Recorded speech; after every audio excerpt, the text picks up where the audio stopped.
He was a broke, exhausted single dad driving home through a storm, 3 weeks from a trial he couldn't win. Then he saw her, alone beside a dead luxury car, rain pounding like a verdict. He could have kept going. He didn't. He tightened a loose battery terminal, refused payment, and disappeared into the night. In court, weeks later, the judge walked in, and his heart stopped.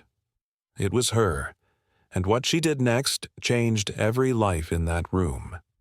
Rain hammered the road like it was trying to drown every sound beneath it. Damian Pierce kept both hands tight on the wheel, eyes burning from another double shift. His old pickup rattled with every pothole, wipers fighting uselessly against the storm. He checked the clock, 11:48 p.m. He still had a long ride home and a longer month ahead, because in 3 weeks he'd be in court. Facing a custody battle he had no money to fight. His ex's new boyfriend, rich, polished, smiling like a crocodile, was pushing for full custody. He claimed Damian was unstable because he worked too much. Funny how no one noticed why he worked so much. To put food on the table. To keep his daughter Lena clothed and smiling. Damian gripped the wheel harder. Every pay stub felt like a bet he kept losing. No fancy lawyer, no rich man backup. Just him, and hope that the judge would somehow see the truth. Lightning ripped across the sky. That's when he saw it. A sleek black luxury sedan pulled to the side of the highway, hazard lights blinking weakly. Its driver, a woman, stood half-soaked beside it, holding her phone up like she was begging for signal. Damian slowed. Common sense whispered, "Keep driving. Don't get involved." But his heart never cared much for common sense. He pulled up behind her, headlights glowing through sheets of rain. Damian rolled down his window. "Hey, you okay?" She flinched, just for a second, before nodding. "My car just died, and my phone has no service." Her voice trembled, but not from the cold. From being alone, in the dark, in a storm. Damian stepped out soaking instantly. He popped her hood and leaned in, working by feel more than sight. The engine was clean, too clean for a breakdown. Then he saw it. A battery terminal had come loose. With numb fingers, he tightened it. "Try now." She slid in, turned the key. The engine roared to life. Her relief showed instantly. "Oh my God! Thank you. I don't even know your name." "Damian," he said, wiping rain from his face. She reached for her purse. "Please, let me pay you." He shook his head. "Nah, just get home safe." She hesitated, really looked at him like she wanted to say something else. Instead, she just nodded. "Thank you, Damian. I won't forget this." He didn't think anything of it. He drove away, taillights fading into the storm. By the time he got home, his clothes were still dripping. Lena was asleep on the couch, hugging the stuffed rabbit he'd won her at a fair. He lifted her gently, carried her to bed, and kissed her forehead. He whispered, "I'm doing my best, baby. I'll keep you, no matter what." But he had no idea that the woman he helped wasn't just anyone. And in 3 weeks, when he walked into a courtroom, his world would stop, because she would walk in too, wearing a black robe and holding his future in her hands. 3 weeks blurred by like a bad dream. Damian worked double shifts, slept on break-room chairs, and lived off gas station sandwiches, anything to scrape together enough to afford even an average lawyer. But average is still expensive, and expensive still wasn't enough. His attorney was a tired old man who spoke like every case was already a loss. "We'll try," he'd kept saying, not, "We'll win." Just try.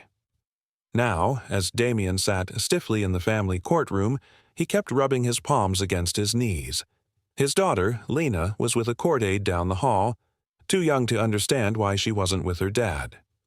His ex, Amber, sat across the room, arms folded, jaw raised like victory was guaranteed. Next to her, her boyfriend, Trent. A walking pile of privilege, designer suit, smug grin, perfectly gelled hair. Trent whispered something into Amber's ear. She laughed. Damien's stomach twisted. The bailiff called, "All rise," and every heart in the room thudded at once. Damien stood, then froze. The judge walked in. Black robe, cold composure, rain-dark hair. It was her, the woman from the highway. Damien's mouth parted, barely believing what he was seeing. He hadn't even caught her name that night, just her gratitude. Now she sat on the bench, above him, before him, holding his entire life in her hands. Judge Mara Voss. Amber noticed his expression. "What's wrong?" she whispered mockingly. "Recognize her? Or just scared?" Damien didn't answer. Judge Voss shuffled paperwork, unaware, or pretending not to be aware, of the thunderstorm raging inside him. Her voice was clear and steady. "We're here today to review custody considerations for Lena Pierce." Amber's lawyer jumped in immediately. He painted Damien as an exhausted father with an unstable schedule, barely home, barely present. "He doesn't provide emotional stability. The child's better off with her mother," he argued, pacing theatrically. Damien bit the inside of his cheek so hard he tasted blood. He wanted to scream that he worked so much because he loved his daughter. He wanted to shout that he'd die before letting anyone take her. But his lawyer only cleared his throat and muttered half-hearted rebuttals. Then Amber's boyfriend took the stand. Trent smirked like he was auditioning for a villain role in a cheap drama. "I've seen Lena more than Damien has," he claimed. "I give her structure. He gives her chaos." Every word was a lie. Yet the courtroom scribbled notes like gospel. Damien clenched his fists, knuckles white. Then Judge Voss glanced at him. Just for a second. Recognition flickered, but she hid it instantly. When it was Damien's turn, his hands shook, but his voice didn't. "I work hard," he said. "Not because I want to be away from my daughter, but because I want her to have a roof, food, clothes, a chance. I love her, and I'm enough." Silence hung like a held breath. Judge Voss nodded. "Thank you, Mr. Pierce. I have questions." Her eyes were not neutral. They were studying him, measuring more than paperwork. Hidden under her calm tone was something else, a memory, a debt. He had no idea whether that would save him or destroy everything. Judge Mara Voss leaned forward slightly, pen between her fingers, eyes sharp behind calm professionalism. "Mr. Pierce," she began, "how many hours a week do you work?" Damien swallowed. "About 60, sometimes more." Amber's lawyer smirked. "Exactly. No time for a child." But Judge Voss didn't look at him. She looked only at Damien. "And who cares for your daughter while you're gone?" "My neighbor, Mrs. Haynes, retired teacher. She's known Lena since birth." A small nod. Then the judge's next question cut deeper. "Do you believe Lena is safe with her mother?" The courtroom air thickened. Amber leaned back, almost amused. Damien's pulse slammed in his ears. He looked at his ex. Perfect hair, perfect nails, and that perfect lie she lived in. "No," he said quietly. "She leaves her with people who care more about drinking than children." Amber shot up. "That's a lie." Judge Voss raised a hand. "Ms. Green, sit." Amber glared, but she obeyed. Trent whispered to her again. But this time she didn't laugh. And that silence? It said everything. Judge Voss continued. "Mr. Pierce, have there been documented incidents?" Damien nodded. "I filed 2 reports. Police never followed up." "Why not?" He hesitated. "Because her boyfriend's brother is in the department." A murmur moved across the courtroom. Amber's lawyer immediately objected. Baseless accusations. But again, Judge Voss lifted a hand. "No speeches. Let him finish." Damien exhaled slowly. That roadside night replayed in his head. The same woman now questioning him, once relying on his calm in a crisis. She had been terrified then. Now he was. "I don't want to hurt her," he continued. "I just want my daughter safe." Judge Voss wrote something down. Not fast, not dismissively, but thoughtfully. Then, a strange shift. A tall man slipped into the back row, dark suit, silver tie, expression blank. No one else noticed him, but Damien did. Something about him felt official, like he was here on purpose. Trent noticed him too. His cocky posture faltered. He sat up straighter. Judge Voss glanced, briefly toward the back, eyes tightening for half a second, then continued. "Ms. Green," she said, "you'll answer next." Amber strutted to the stand as if stepping onto a runway. She painted herself as a loving mother, the victim of Damien's controlling nature, the protector of little Lena, the hero of this entire messy story.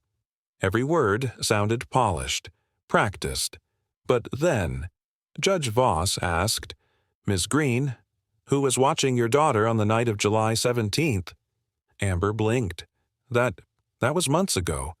I don't remember." Damien's stomach clenched. He remembered. He'd found Lena alone at 1 a.m. Amber had been drunk at a club. Judge Voss tapped her pen.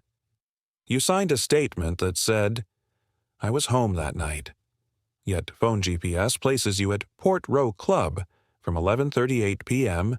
to 2:42 a.m. Amber's face drained. Trent stiffened. The courtroom gasped. Her lawyer scrambled. "Objection, privacy, irrelevant." "Overruled," Judge Voss said smoothly. Her voice was steady, but her eyes, they were steel. Then she looked toward Damien again, and for the first time there was something unmistakable in her expression. Respect. But behind that respect, the man in the back row watched with predator stillness. As if this trial was never about custody, but about something much bigger, something that had started on a rainy highway and was nowhere near finished.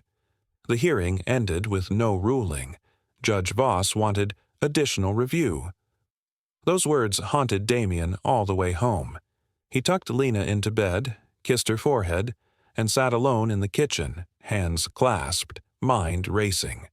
He thought the courtroom was the battle. He was wrong. At 11:56 p.m., a knock shook the door. Slow, heavy, intentional, his pulse rocketed. He checked the peephole. No one. Another knock.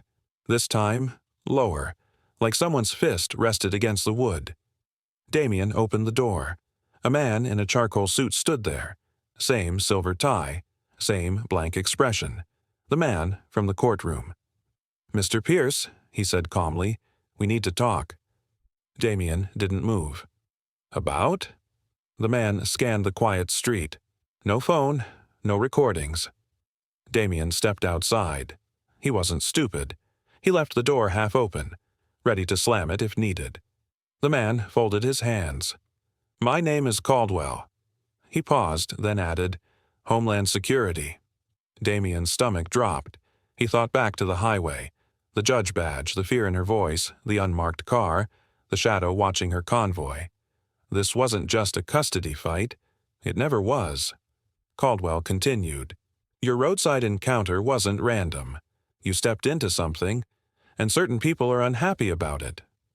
Damien narrowed his eyes. "What people?" Caldwell didn't answer. Instead, "Judge Voss is in danger, and by extension, so are you." Damien froze. "What does this have to do with my daughter?" "Everything," Caldwell said. "Your ex's new boyfriend, Trent, is tied to a laundering network. You got too close. You weren't supposed to." Damien felt his throat tighten. "That night, on the road, the judge seemed scared."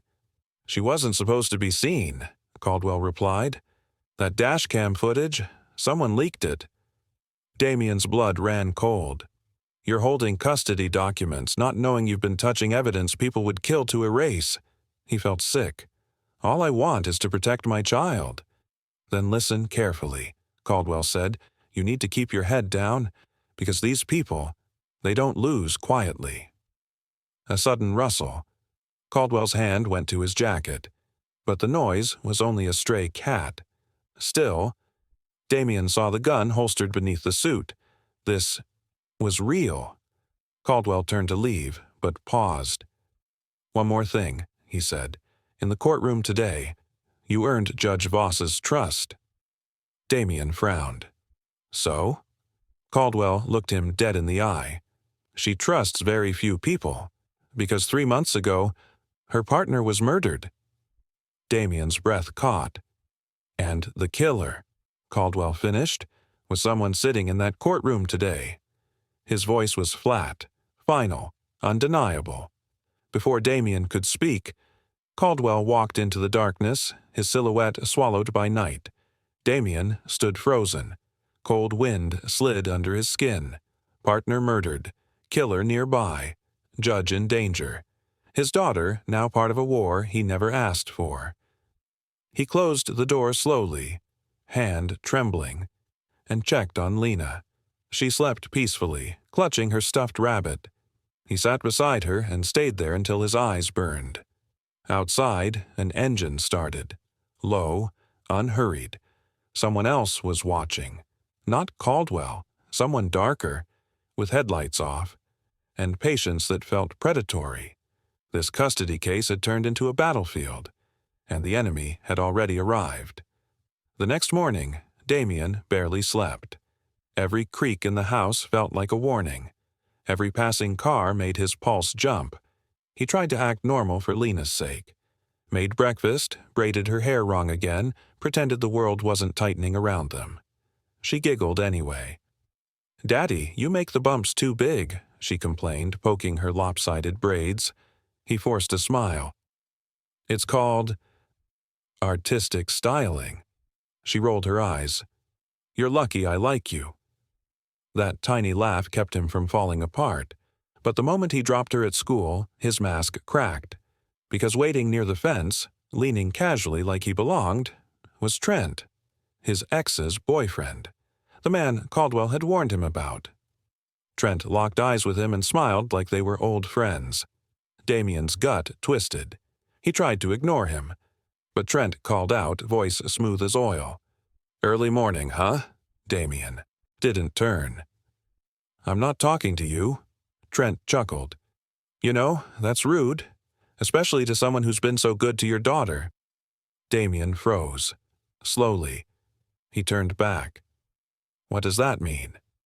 "It means," Trent whispered, tilting his head toward the schoolyard, "I take good care of what matters." A threat, barely disguised. Damien's fists clenched. "If you go near her again—" Trent raised a hand. "Relax. We're all on the same side here." He smiled, but it never reached his eyes. "You're making enemies you don't understand," Trent added.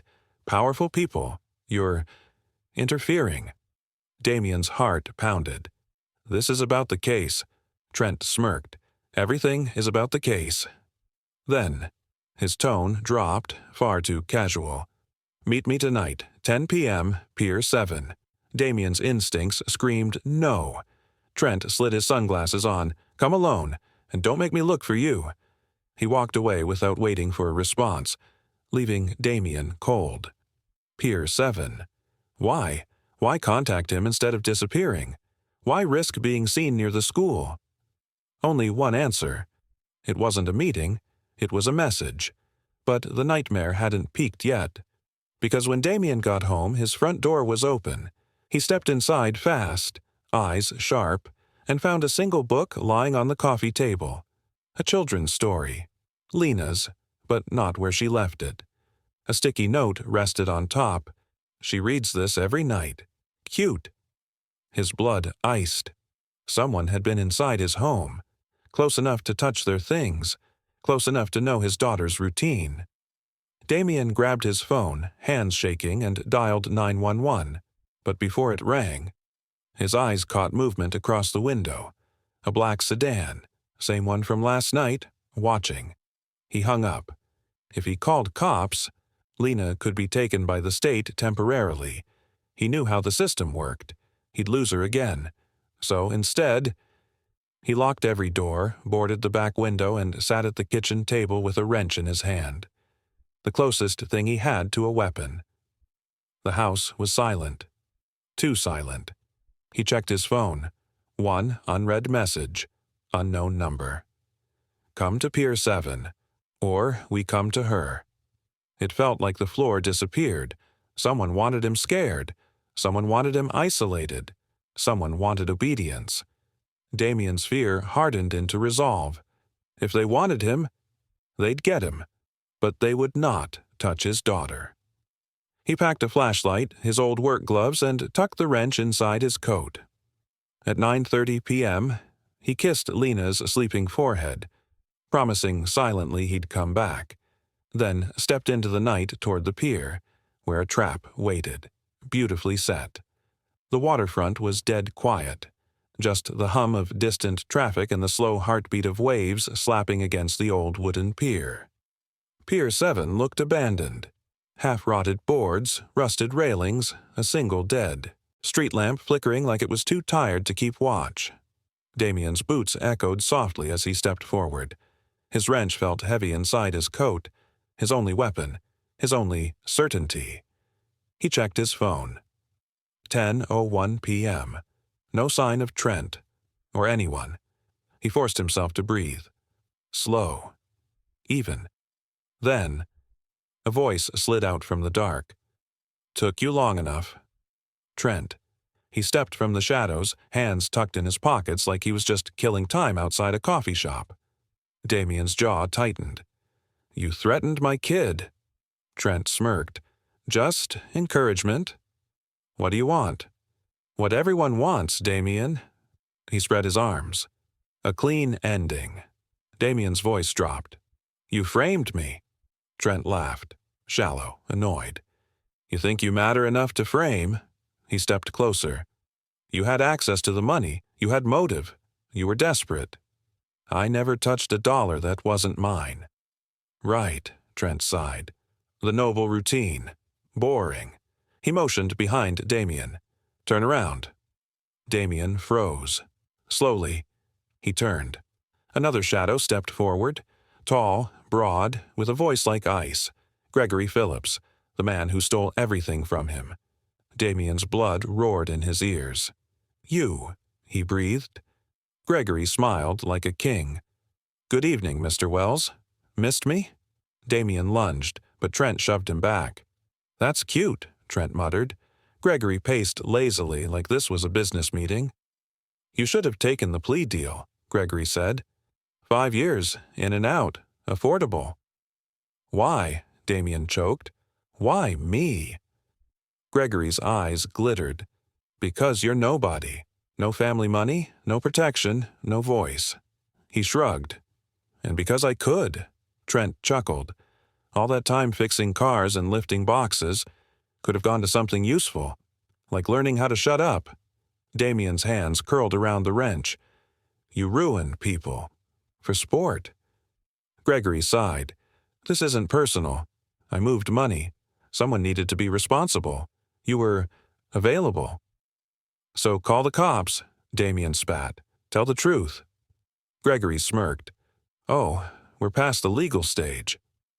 Trent pulled something from his jacket. Metal glinted. Not a knife. Gun. Damien's stomach dropped. This? Trent shrugged. Insurance. Gregory nodded. No body, no trial. Trent raised his arm, aiming. Damien moved before thought existed. He swung the wrench. Metal cracking bone. Trent yelped, shot firing wild into the water. Gregory stumbled back, cursing, Idiot! Damien tackled Trent, hands fighting the weapon. Rain began suddenly like the sky ripped open, soaking the pier. Footsteps slammed across wood. Another voice, sharper, furious.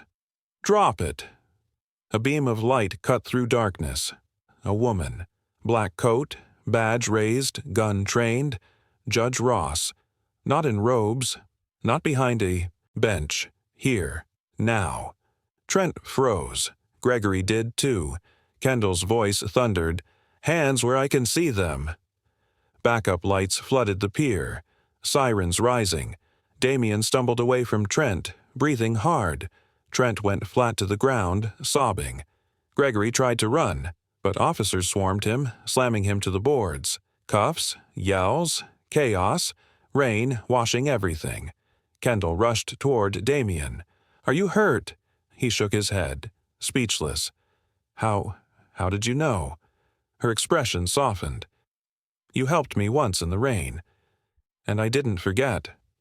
Her voice broke. "When you left court, I knew Phillips wouldn't stop, so I followed the threat." She pointed to Trent's phone, now in an officer's hand. "He sent everything. We intercepted."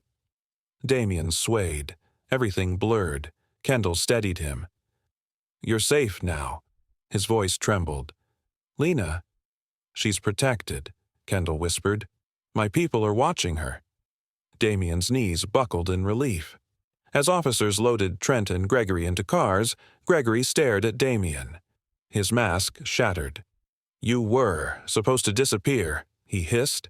Damien stepped forward, meeting his eyes. "You picked the wrong nobody." Door slammed. Gregory was gone. Rain softened. Kendall exhaled shakily. "You have no idea how scared I was." Damien looked at her. Really looked, and whispered, "Thank you." She took his hand. "Let's go home." And for the first time since this nightmare began, he believed he would.